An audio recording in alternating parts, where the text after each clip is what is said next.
가을의 길목에서 귀한 하루를 맞습니다. 가장 기억에 남는 하루가 되십시오. 오늘 하나님께서 우리에게 주실 말씀은 사도행전 1장 15절에서 25절 말씀입니다. 거룩하신 하나님의 말씀입니다. 모인 무리의 수가 약 120명이나 되더라.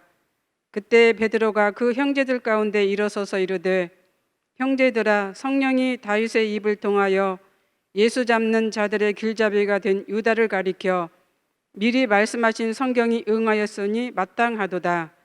이 사람은 본래 우리 수 가운데 참여하여 이 직무의 한 부분을 맡았던 자라. 이 사람이 불의의 싹스로 밭을 사고 후에 몸이 곤두박질하여 배가 터져 창자가 다 흘러나온지라.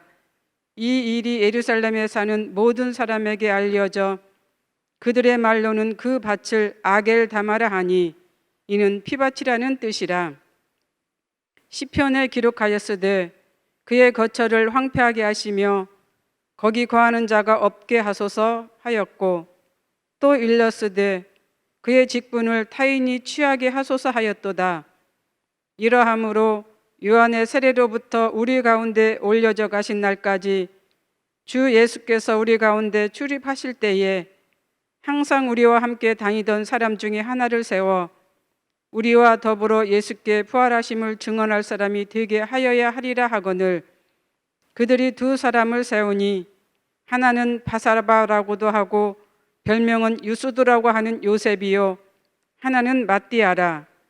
그들이 기도하여 이르되, 뭇 사람의 마음을 아시는 주여, 이 두 사람 중에 누가 주님께 택하신 바 되어 봉사와 및 사도의 직분을 대신할 자인지를 보이시옵소서. 유다는 이 직무를 버리고 제 고소로 갔나이다 하고 제비 뽑아 마띠아를 얻으니 그가 11 사도의 수에 들어가니라. 아멘. 본문에 두 사람이 등장을 합니다. 한 사람은 가룟 유다요, 또 한 사람은 마띠아입니다. 이 두 사람에게서 공통점은 재정을 담당했다는 사실입니다. 그런데 한 사람은 자기가 맡았던 직무와 직책을 귀하게 여기지 않았고 헌식자처럼 버렸습니다. 그러나 또 한 사람은 덤으로 얻은 그 직책과 직무를 아주 소중하게 여겼습니다. 그들에게 주어진 결과는 영생과 사망이었습니다.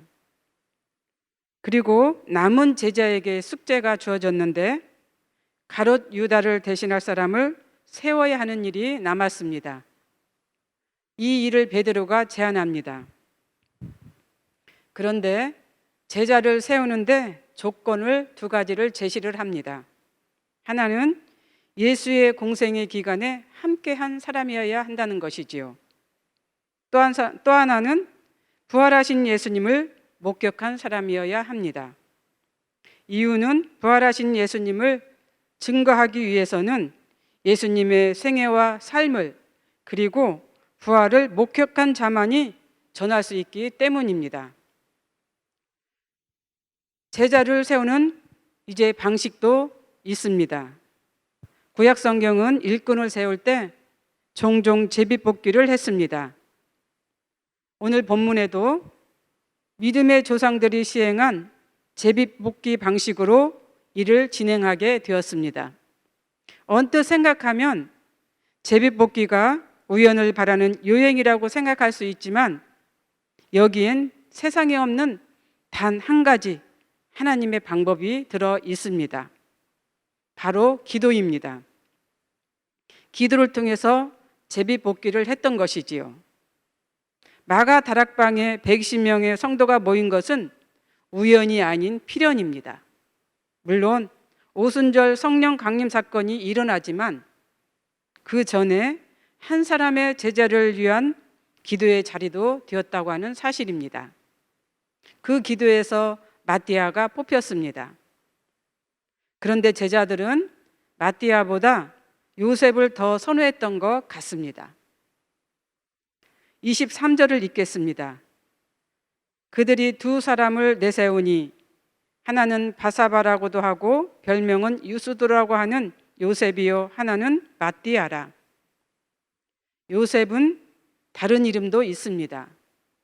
별명도 있는 것으로 보아 당시 많은 사람들에게 알려진 인물인 것 같습니다. 또한 제자들에게도 각인된 인물이었던 것 같습니다.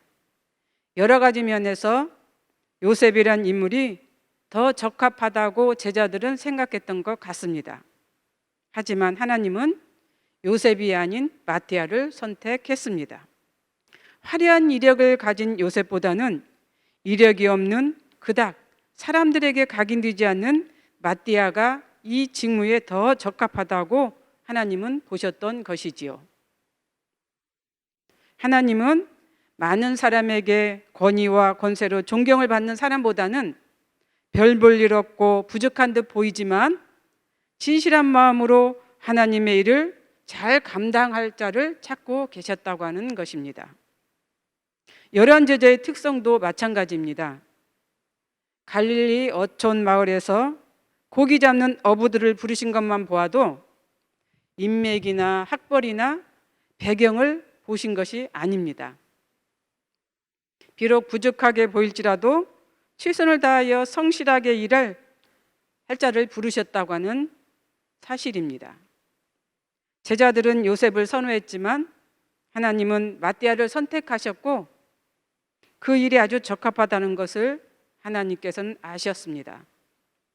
여기에서 우리는 사람을 보는 안목이 매우 중요하다는 것을 깨닫습니다. 이런 지혜를 위해서 우리는 하나님께 기도해야 합니다. 그런데 성경은 10이란 숫자를 통해서 우리에게 의미를 전달합니다. 그렇다면 예수님께서 왜 이 10이란 숫자를 통해서 12제자를 세웠을까? 10이란 숫자는 구약의 12지파에서 비롯되었습니다. 예수님께서 이 의미를 가지고 12제자를 세우신 것이지요. 그런데 단순히 10이라는 숫자는 구약 성경에서 예수님 당시에만 필요한 것이 아닙니다. 장차 하나님 나라에서 필요한 구조라고 하는 사실이지요. 그래서 12가 갖는 의미 속에서 12제자들의 일도 각각 달랐습니다. 가룟 유다가 담당했던 일은 재정입니다. 재정은 아무나 할 수 있는 일이 아니지요. 하지만 가룟 유다가 빠진 그 자리엔 누군가가 대신해서 그 일을 해야 하는 구조가 되었습니다. 이 일에 마띠아가 적임자라고 하나님은 생각하셨고 마띠아를 뽑으셨습니다. 그렇다면 가룟 유다가 담당한 일이 재정이었는데 이 재정에서는 무엇이 필요했을까? 17절을 보겠습니다. 이 사람은 본래 우리 수 가운데 참여하여 이 직무의 한 부분을 맡았던 자라. 직무란 직책이나 직업상의 맡은 바 임무를 뜻합니다. 가룟 유다가 맡고 있던 직무는 재정이었습니다. 전도를 위하여 각 지역을 다닐 때 가장 필요한 것이 의식주 문제입니다. 돈과 관계가 있는 것이죠. 가룟 유다가 재정을 담당했다는 것은 생활에 필요한 의식주 문제를 해결했다고 하는 뜻입니다. 그런데 가룟 유다는 이 일을 세상적인 방법으로 운영했습니다. 그 예가 요한복음 12장 4절에서 6절에서 잘 나타납니다. 제자 중 하나로서 예수를 잡아줄 가룟 유다가 말하되 이 향유를 어찌하여 300데나리온에 팔아 가난한 자들에게 주지 아니하였느냐 하니 이렇게 말함은 가난한 자들을 생각함이 아니요 그는 도둑이라 돈꾀를 맞고 거기 넣는 것을 훔쳐 감히이러라. 성경은 가룟 유다를 도둑이라고 표현했습니다. 도둑은 남의 물건을 훔치고 빼앗는 자를 지칭을 하는 것이지요. 가룟 유다가 향유를 붓는 자를 향해서 책망한 것은 진실한 마음을 가지고 염려한 것이 아닙니다. 가난한 자를 이용한 도둑의 마음이었던 것입니다. 또한 성경은 가룟 유다에 대해서 예언을 하고 있는데 시편에서 기록하고 있습니다. 시편 69편 25절을 읽겠습니다. 그들의 거처가 황폐하게 하시며 그들의 장막에 사는 자가 없게 하소서. 109편 8절을 읽겠습니다. 그의 직분을 타인이 빼앗게 하시며, 본문 20절에도 나와 있습니다. 그의 거처를 황폐하게 하시며 거기 거하는 자가 없게 하소서. 그의 직분을 타인이 취하게 하소서. 시편에서는 직분을 빼앗는다고 표현했지만 본문에서는 그 직분을 타인이 취한다고 점잖게 이제 기록한 것을 알 수 있습니다. 그런데 그 이유가 본문 18절에 나와 있습니다. 예수님을 판 은 30으로 가룟 유다는 밭을 소유하게 됩니다. 하지만 자신이 그곳에서 자살로 생을 마감하지요.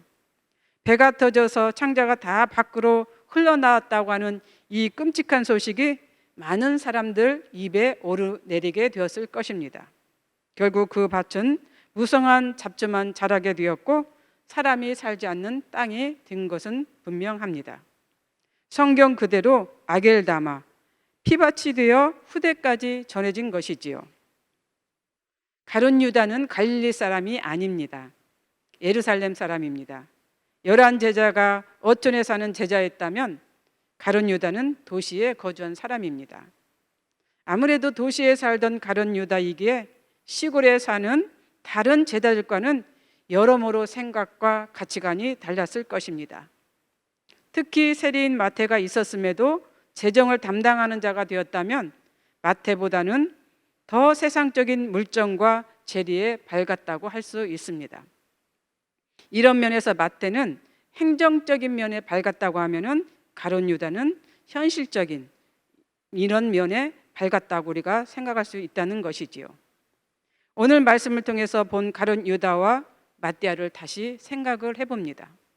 가룟 유다가 예수님을 은 30에 팔고 의기양양에게 걸어가면서 무슨 생각을 했을까? 자살이 주는 의미처럼 그는 무척 괴로워하면서 고통스러워 했을까? 또 하나, 예수님이 맡기신 직책과 직무를 겸허하게 받아들이고 수종하게 여겼다면 어떠했을까? 아마도 극한 상황까지는 가지 않았을 것입니다. 그런데 주님이 맡기신 직책과 직무를 소홀하게 여겼고 그 일을 헌시짝처럼 버렸습니다. 그리고 일에 대한 가치도 무시했고 공생의 3년의 가르침을 헛되게 생각을 한 것이지요. 그렇다면 마띠아는 어떠했을까? 120명의 성도들 앞에서 자신의 이름이 불려질 때에 그 마음은 어떠했을까? 아마 상상도 할 수 없는, 말로 표현할 수 없는 기분이었을 것입니다. 시편 126편 1절과 2절에 있는 말씀처럼 마띠아에게 그날은 꿈꾸는 날이었고 입에는 웃음이 가득한 날이었고 혀에는 찬양이 가득한 날이 되었을 것입니다. 여호와께서 큰 일을 행하신 매우 기쁜 날이라고 생각했을 것입니다. 마띠아의 기록이 성경에는 거의 없습니다. 하지만 전해져 오는 전승에 의하면 에디오파에서 열심히 주의 사역을 하다가 순교를 당했다고 합니다.